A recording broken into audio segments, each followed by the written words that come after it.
आपला महाराष्ट्र स्वातंत्र्य, समता, बंधुतेची ही तेजोमय भूमी.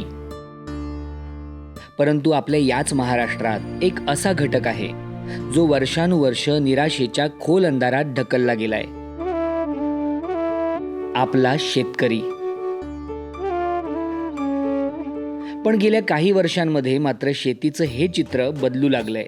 आज कर्जमुक्त होणं किंवा आपल्या दारात कोण माणूस येत नाही, आपल्याकडे कोणाला सावकार येत नाही आणि आपल्याला कोणाचं देणं नाही, हे म्हणाल जी शांत झोप येते ती शांत झोप अनुभवली आम्ही ह्या 2 वर्षामध्ये. आम्ही 2.5 लाखाचा FD केला तर बँकेमध्ये. तर बँकेचे मॅडम आम्हाला म्हणाल्या की ताई सगळे कर्ज मागायला येतात, तुम्ही FD पहिल्यांदा करताय. या वहिनीने गाडी घेतली, आईनं विहिरीचं काम चालू केलं, यांनी घराचं काम चालू केलं, मला 1 ग्रॅम सोनं भेटलं.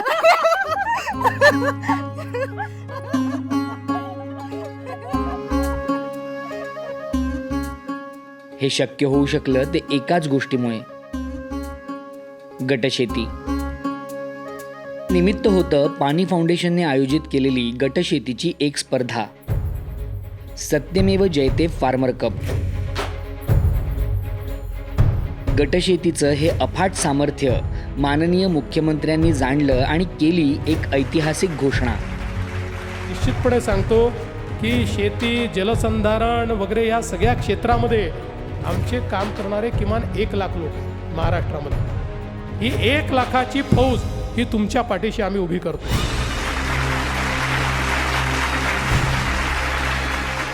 शासनाच्या भक्कम पाठबळामुळे यंदा 2026 मध्ये सत्यमेव जयते फार्मर कप स्पर्धा होत आहे अख्ख्या महाराष्ट्रात.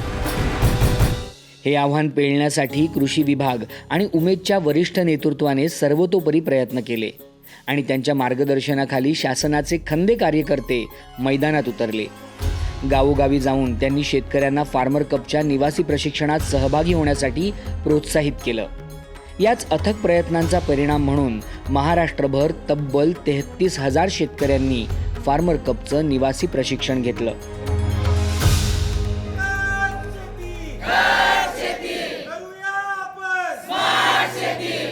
जागोजागी गटबांधणी होऊ लागली आणि तब्बल 18,000पेक्षाही जास्त शेतकरी गट यंदा तयार झालेत. 2.5 लाख शेतकरी कुटुंब गटशेतीच्या मैदानात उतरलेत. गटशेतीतून शेतीचा खर्च कमी करत उत्पादन वाढवण्यासाठी आता पुढचं महत्त्वाचं आव्हान आहे ते महाराष्ट्रातल्या प्रत्येक शिवारापर्यंत शेतीचं ज्ञान पोहोचवणं. शेतीच्या तंत्रशुद्ध पद्धती म्हणजेच SOPचं तंतोतंत पालन होईल याकडे बारकाईने लक्ष देणं.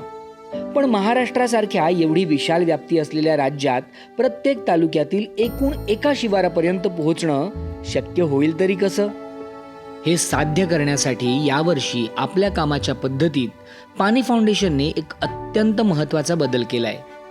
स्वीकारली आहे एक अनोखी फिजिकल प्लस डिजिटल अशी फिजिटल कार्यप्रणाली.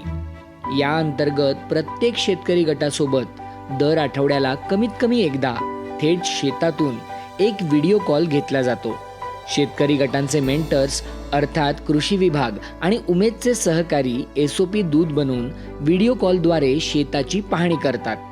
अगदी पूर्व मशागतीपासून योग्य निविष्ठांकडेही लक्ष देतात आणि प्रत्येक टप्प्यावर पिकाची बारीक पाहणी करून शेतकऱ्यांना मार्गदर्शन करतात.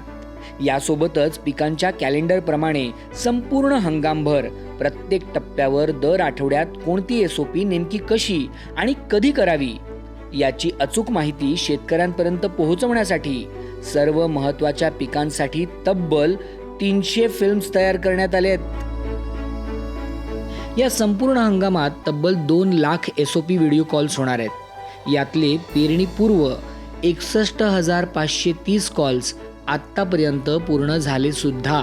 आणि आता या फिजिटल कार्यप्रणालीचा फिजिकल भाग म्हणून टीम पाणी तसेच कृषी आणि उमेदचे शेतकरी गटांचे मेंटर्स गावोगावी प्रत्यक्ष शिवारात जाऊन विविध गटांना भेटी देत आहेत. ही फिजिकल भेट म्हणजे शेतकऱ्यांच्या अडचणी जागीच दूर करण्याची सुवर्णसंधी आहे.